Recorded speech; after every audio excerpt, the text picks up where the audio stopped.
Hello, this is Ken Ferry with this week's Boots in the Field report. This winter continues to swing left and right, for sure. You can't say that our weather is boring. This week, Janine and I are doing meetings in Iowa and Nebraska. The ice and snow seem to follow us wherever we go. The meetings have covered a wide variety of topics, but one area of high interest is our work on the hybrid characteristics. Most people are hearing this topic for the first time. They didn't realize hybrids had different leaf structures and ear types. For the most part, because they just weren't paying attention to it. Once it's explained, many can recall what happened in certain fields on certain years, and things are starting to make sense. One thing for sure, they are flat out impressed by how much effort crop tech customers have put into learning their hybrids. The thought of a group of farmers coming together to volunteer their time to count, weigh, and shell thousands of ears just baffles them. One of the questions I get at every meeting is, where do we go to get this information on hybrids we grow? Will our seed salesman know this about their genetics? If the salesman doesn't, will the plant breeders know this? Unfortunately, the answer to this question is most likely no. Up until now, they were not aware of its importance. Many of our seed salesmen are farmers as well. It is in their best interest to learn the hybrid characteristics for placement on their own farm as well as their customers. Plant breeders may be able to answer some of these questions if they're asked the right questions. But this is a big undertaking with a steep learning curve.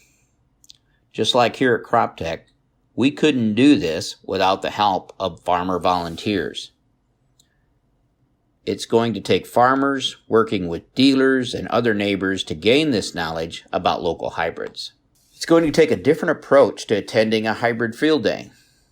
We need to go there for the purpose of seeing and collecting data, not just to eat the pork chop and to socialize. Stopping at neighborhood plots as well as show plots on your way to different farm shows, which are usually displayed along the major roads. As we educate growers on why knowing hybrid characteristics is important, they want to know where they can find this information. Where else could they get this information? When they find out there's no online source for this information, I can tell they become frustrated.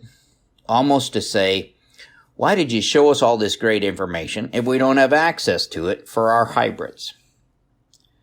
Even though a good portion of the meeting is showing them how they can gain this knowledge with plots on their own farm. This frustration, I think, is a fact that in most farmer meetings, a speaker introduces a problem and then shows them a product that can fix the problem, which they just happen to sell. The purpose of covering the topic in our meetings is to make farmers aware of the differences in characteristics and get them to invest more time into knowing the genetics that they plant. To take ownership in one of the most important jobs on the farm, placing hybrids. As I watch both farmers and seed dealers get involved with these plots, I start to see a major transition take place in how they go about hybrid placement. They feel more confident about placement, and things make more sense when they evaluate it at the end of the year after harvest. So the purpose of covering hybrid characteristics is not to create frustration, but to create awareness. As growers, seed dealers, and companies become aware of hybrid characteristics and why they are important, we'll see changes evolve in the information that does come down to us from the hybrids that we plant. If we show and tell the industry we need this information, they'll figure out a way to get it to us. But for right now, it'll have to be a boots-up learning experience that starts at the farm gate. I think of years ago when I used to put on planter clinics and planter meetings telling farmers how important picket fence stands and photocopied ears and stalks were. Farmers were quick to recognize the importance of this, and they did everything they could to achieve it. The industry saw how important it was to the farmer and responded in a big way to meet this new recognized need. Think of what a planter can do today to achieve a picket fence stand and photocopies compared to the early 1990s when our first planter video came out and we did planter clinics all over the nation. Once we create awareness, the industry will respond. It is this information that will create success in the advent of multi-hybrid planting. Before multi-hybrid planting can earn its way, this information needs to be captured. At a meeting in Brooklyn, Iowa, a farmer said, "Man, I wished I'd heard your presentation earlier. I just bought a new planter and it's not a multi-hybrid." I had to explain to him, even though the machinery industry is producing multi-hybrid planters, we don't have enough information, hybrid information in most areas to make them profitable. The mechanical side of this is ahead of the product part. He can start to learn and experiment with his hybrid selection long before he purchases a multi-hybrid planter. Making passes across the field, looking at hybrid characteristics as well as population and nutrient management can all be done with the standard planter. And it may be 3 to 5 years before he and his seed supplier have enough knowledge to implement a multi-hybrid program successfully. Now, not saying that a multi-hybrid planter won't fit in other situations, but if you're going to actually make the multi-hybrid process work for you, you need to learn this about your hybrids.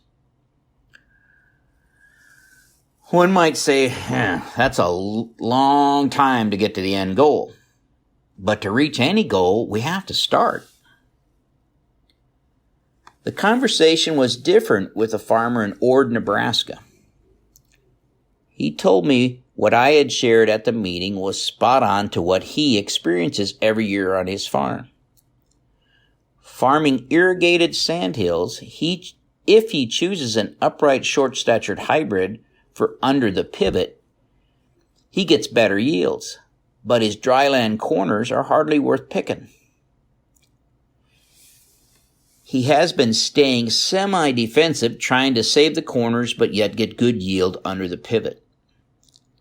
He knew exactly what hybrid he would plant in his dryland corners because he has other dryland fields and was using a pendulum genetics at a lower population there because of yield history. He was choosing hybrids for his dryland fields based on past performance, not realizing until we covered it in the meeting that he was choosing tall, wide-leaf pendulum hybrids with flex ear type. He also recognized one of the D hybrids in our PowerPoint because he plants it. By observation, he figured out it likes late water and fungicide. After learning what a D hybrid was and why hybrids that flex a lot in kernel depth need a strong finish, he now knows the value of understanding hybrid flex. He came to the conclusion he needs a multi-hybrid variable rate planter to not only change population, but to change hybrids in his dryland corners and swing for the fence under his pivot. This grower was ready for multi-hybrid. He already had the knowledge about his genetics because it was a necessity. He couldn't plant his dryland sands like his pivots. Bottom line, some of us are going to get there quicker than others. Some of us need to get there quicker than others, like the Nebraska farmer. All I'm trying to do is raise awareness so we start to ask the right questions, collecting the right answers. I think multi-hybrid is one of the next slow rabbits to shoot in agriculture. It will help us mitigate risk and raise farm averages. What it's going to take for us to get there is a lot of education. Once you get the education, you can make educated decisions. I've been a Bud Light drinker most of my adult life. It took one Super Bowl commercial to educate me. I used this new education to switch my beverage preferences to Coors Light. Thank you for the education, Anheuser-Busch. To stay up to date, check out our website at croptechinc.com and subscribe to our podcast, Boots in the Field Report. Keep her safe, keep her moving.